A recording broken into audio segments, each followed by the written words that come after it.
Hello കൂട്ടുകാരെ, എല്ലാവർക്കും സുഖമാണല്ലോ. എല്ലാവർക്കും സുഖമെന്ന് വിശ്വസിക്കുന്നു. ഇനി ഞാൻ വന്നിരിക്കുന്നതേ നമുക്ക് സിമ്പിളായിട്ട് ഒരു മത്തി ഫ്രൈ ചെയ്യാം. ഇപ്പം നല്ല നെയ്മത്തിയൊക്കെ കിട്ടും കേട്ടോ. നല്ല ടേസ്റ്റി ആയിട്ടുള്ള മീൻ ഇപ്പം കിട്ടാറുണ്ട്. നല്ല ഹെൽത്തി ആയിട്ടുള്ള മത്തി മീനാണ്. അപ്പോൾ എൻ്റെ കൂട്ടുകാർ എല്ലാവരും ട്രൈ ചെയ്യണം.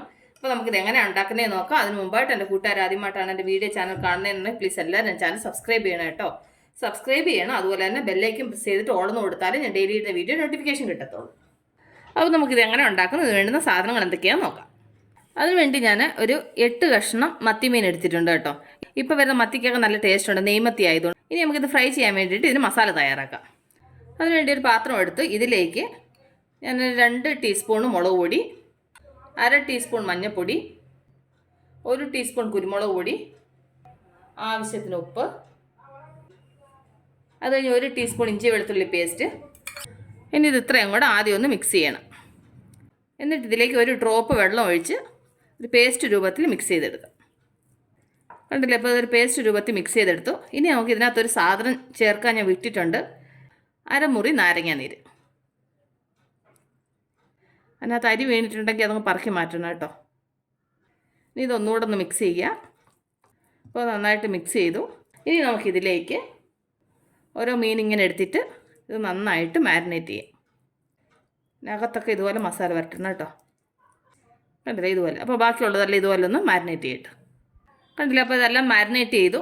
ഇനി നമുക്കൊരു 15 മുതൽ ഒരു അരമണിക്കൂർ വരെ ഇതിങ്ങനെ ഇരിക്കട്ടെ കേട്ടോ. മീനകത്ത് മസാല നന്നായിട്ടൊന്ന് പിടിക്കണം. ഇത് നന്നായിട്ട് പിടിച്ച് കഴിഞ്ഞിട്ട് പിന്നെ നമുക്ക് ഫ്രൈ ചെയ്യാം. അപ്പോൾ ഇത് കുറച്ച് നേരം ഇങ്ങനെ ഇരിക്കട്ടെ. അപ്പോൾ ഇത് മാരിനേറ്റ് ചെയ്ത് വെച്ചിട്ട് ഇപ്പോൾ ഒരു അരമണിക്കൂറോളം ആവുന്നു. ഇനി നമുക്കിത് ഫ്രൈ ചെയ്യാം. അതിനുവേണ്ടി സ്റ്റൗ കത്തിച്ച് പാനടുപ്പ് വെക്കട്ടെ. പാനടുപ്പ് വെച്ച് പാൻ നന്നായി ചൂടായി. ഇതിലേക്ക് നമുക്ക് എണ്ണ ഒഴിച്ചു കൊടുക്കാം. ഞാൻ വെളിച്ചെണ്ണയാണ് ഉപയോഗിക്കുന്നത്. മത്തിമീൻ വറക്കുമ്പോൾ നമ്മൾ വെളിച്ചെണ്ണയിൽ വറുത്ത ഒരു പ്രത്യേക ടേസ്റ്റാണ്.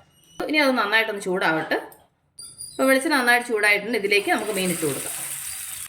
ഞാനിപ്പോൾ ഒരു 4 മീൻ ഇട്ട് കൊടുത്തു. അത് നന്നായിട്ട് ഫ്രൈ ആയിട്ട് നമുക്ക് ബാക്കിയുള്ളത് വറുത്തെടുക്കാം. ഇനി ഇത് നമുക്ക് അടച്ച് വെച്ചിട്ടൊന്ന് ഫ്രൈ ചെയ്യാം. അപ്പോൾ ആവിയിൽ മീൻ നന്നായിട്ട് വേവുകയും ചെയ്യും.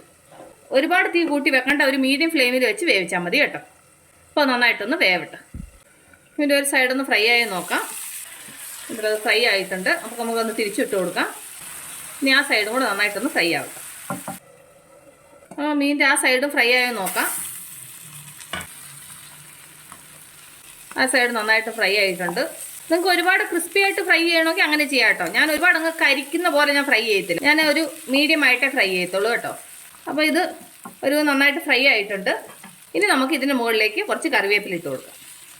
എന്നിട്ട് ഇത് 2 മിനിറ്റ് ഒന്ന് അടച്ചു വെക്കാം. അപ്പോൾ കറിവേപ്പിലയുടെ മണം ആ മീനിനകത്തൊന്ന് പിടിക്കാൻ വേണ്ടിയിട്ടാണേ. ഇനി നമുക്ക് തുറന്നിട്ട് ഒന്നുകൂടെ ഒന്ന് തിരിച്ചിട്ട് കൊടുക്കാം. കണ്ടില്ല, അപ്പോൾ തിരിച്ചിട്ട് കൊടുത്തു. അപ്പോൾ കറിവേപ്പിലയുടെ മണമൊക്കെ നന്നായിട്ട് ഇതിനകത്ത് പിടിച്ചിട്ടുണ്ട്. കാരണം കറിവേപ്പില നന്നായിട്ട് ഫ്രൈ ആയിട്ടുണ്ട്. ഇനി ഞാനിത് സെർവിങ് പ്ലേറ്റിലോട്ട് മാറ്റിയിട്ട് ബാക്കിയുള്ളത് ഇതുപോലെ ഒന്ന് ഫ്രൈ ചെയ്തെടുക്കട്ടെ. കണ്ടില്ലേ, എത്ര സിമ്പിളായിട്ട് നമ്മൾ ഈസി ആയിട്ട് ഒരു മത്തിമീൻ ഫ്രൈ ചെയ്തെന്നുണ്ടല്ലേ. അപ്പോൾ എൻ്റെ കൂട്ടുകാർക്ക് ഞാൻ നിങ്ങളുമായിട്ട് ഷെയർ ചെയ്ത ഈ റെസിപ്പി നിങ്ങൾക്ക് എല്ലാവർക്കും ഇഷ്ടപ്പെട്ടാണെന്ന് വിശ്വസിക്കുന്നു. നിങ്ങളെല്ലാവരും ട്രൈ ചെയ്യണം കേട്ടോ. നിങ്ങളെല്ലാവരും ട്രൈ ചെയ്ത് നിങ്ങൾക്ക് ഇഷ്ടപ്പെട്ടാൽ നിങ്ങളുടെ ഫ്രണ്ട്സിന് ഷെയർ ചെയ്യുക, ലൈക്ക് ചെയ്യുക, വാല്യുബിൾ കമൻറ്റ്സ് ഇടുക. അപ്പോൾ നാളെ നമ്മൾ രുചികരമായ പുതിയ വീഡിയോയും പുതിയ റെസിപ്പിയുമായിട്ട് നാളെ നമ്മൾ വീണ്ടും കാണും വരെ ടേക്ക് കെയർ, ബൈ.